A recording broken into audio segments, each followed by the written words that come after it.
মানুষ নিজের জীবনে ঈশ্বরকে খুব মান্য করে, ওনার জন্য কি না করে। ভিন্ন ভিন্ন নামে তাকে স্মরণ করে, তাকে পুজো করে, তার আরাধনা করে। সে জানে যে ঈশ্বর তাকে শক্তি অবশ্যই দেবেন, তাকে সাহায্য অবশ্যই করবেন।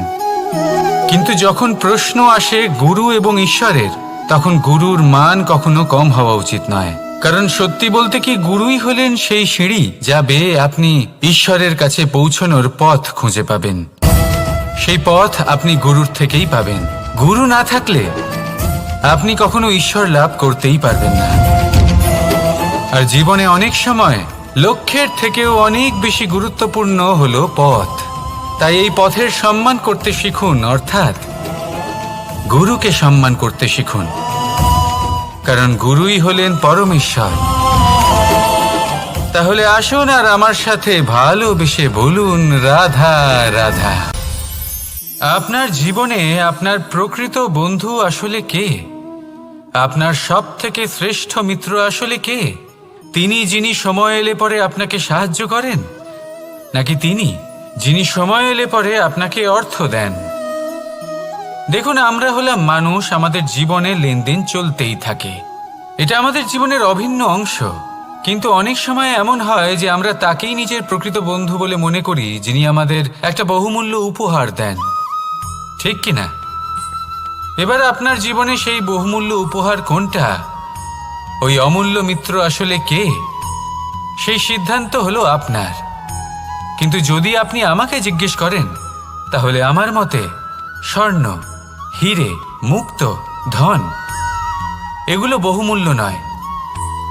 বহুমূল্য হলো সঙ্গ, যখন আপনি একা হয়ে যাবেন, সময়, যখন আপনার তাকে প্রয়োজন হবে, সমর্পণ, যখন আপনার বিশ্বাসের প্রয়োজন পড়বে।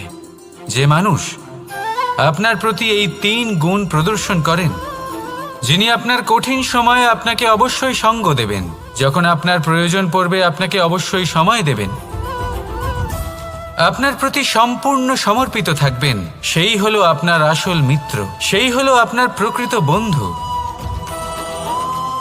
কারণ সত্যি বললে, বন্ধুত্বের অর্থই হলো নিজেকে সম্পূর্ণরূপে কারোর কাছে সমর্পণ করে দেওয়া।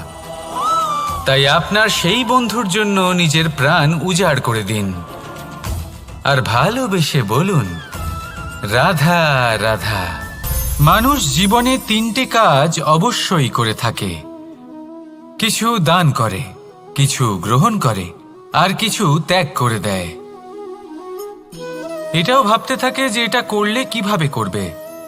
দেবার জন্য পর্যাপ্ত ধন নেই, নেবার জন্য সংসারে অত স্নেহ নেই, আর ত্যাগ করার জন্য জীবনে এত সুখই নেই, তাহলে কিভাবে করবে? আসলে আমরা বস্তুগত চাহিদা অর্জনে এত ব্যস্ত হয়ে পড়ি যে আমরা বুঝতেই পারি না যে কি নেবার আছে, কি দেবার আছে, আর কি ত্যাগ করার আছে। তাহলে আজ আমি আপনাকে বলেই দিই, মনে রাখবেন এই 3টে গুরুত্বপূর্ণ গুণ, 3টে গুরুত্বপূর্ণ কথা। দেবার জন্য আছে দান, নেবার মতো আছে জ্ঞান, আর ত্যাগ করার মতো আছে অহংকার। যখন আপনি দান করতে শিখে যাবেন, জ্ঞান অর্জন করার শক্তি আপনা থেকেই আপনার মধ্যে চলে আসবে। আর যখন এই জ্ঞান আপনার মধ্যে প্রবেশ করবে, অহংকার আপনা থেকেই আপনার থেকে দূরে চলে যাবে। যে ব্যক্তি এই 3-এর মধ্যে ভারসাম্য বজায় রাখতে পারে, তার বর্তমান, ভূত, ভবিষ্যৎ, লোক, পরলোক সব কিছু শুধরে যায়। যেই দিন আপনি দান করতে শিখে যাবেন, জ্ঞান আহরণ করতে শিখে যাবেন, অভিমান ত্যাগ করতে শিখে যাবেন, আপনার সর্বশক্তিশালী, সর্বশক্তিমান পরমেশ্বরেরও প্রয়োজন পড়বে না। কারণ তখন ঈশ্বর আপনার মধ্যেই বাস করবেন। তাহলে আসুন আর আমার সাথে ভালোবেসে বলুন, রাধা রাধা। জীবনে অনেক সময় সমস্যা আমাদের চারদিক থেকে ঘিরে ফেলে। এই সমস্যা নানান ধরনের হতে পারে।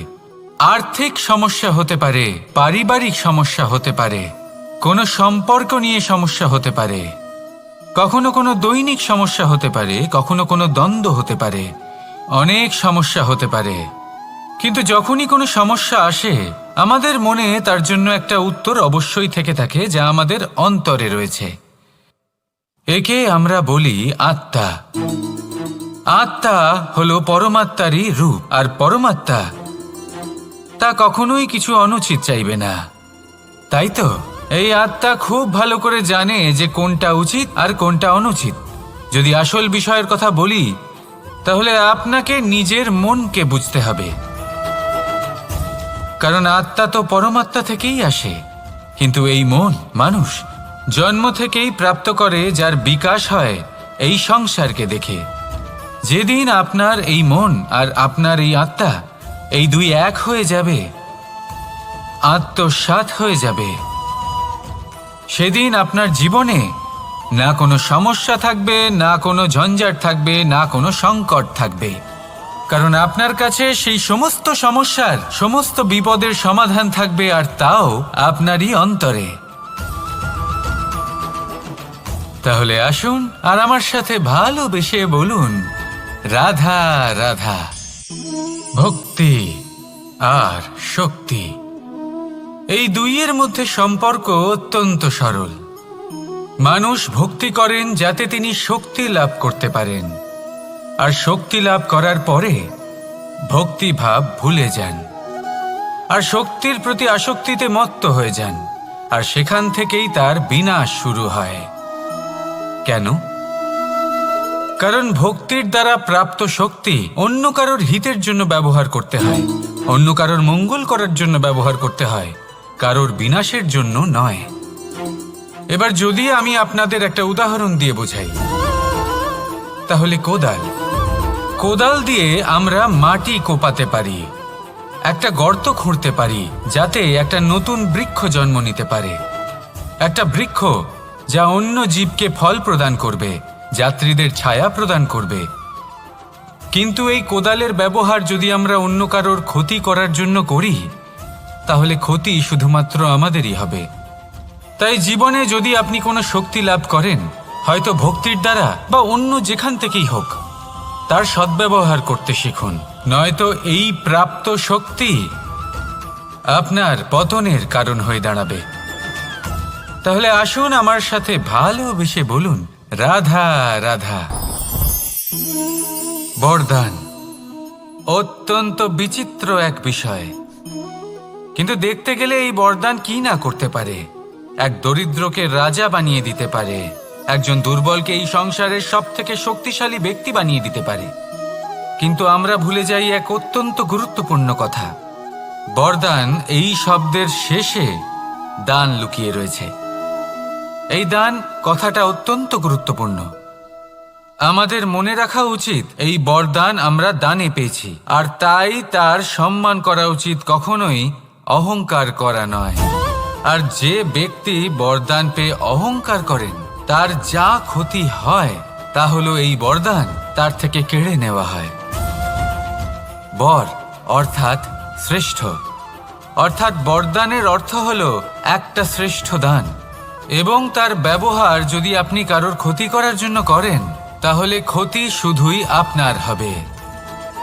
তাহলে এই বরদানের সম্মান করুন, উচিত পথে চলুন, আর উচিত উদ্দেশ্য নিয়ে এর ব্যবহার করুন, সব কিছু ভালোই হবে।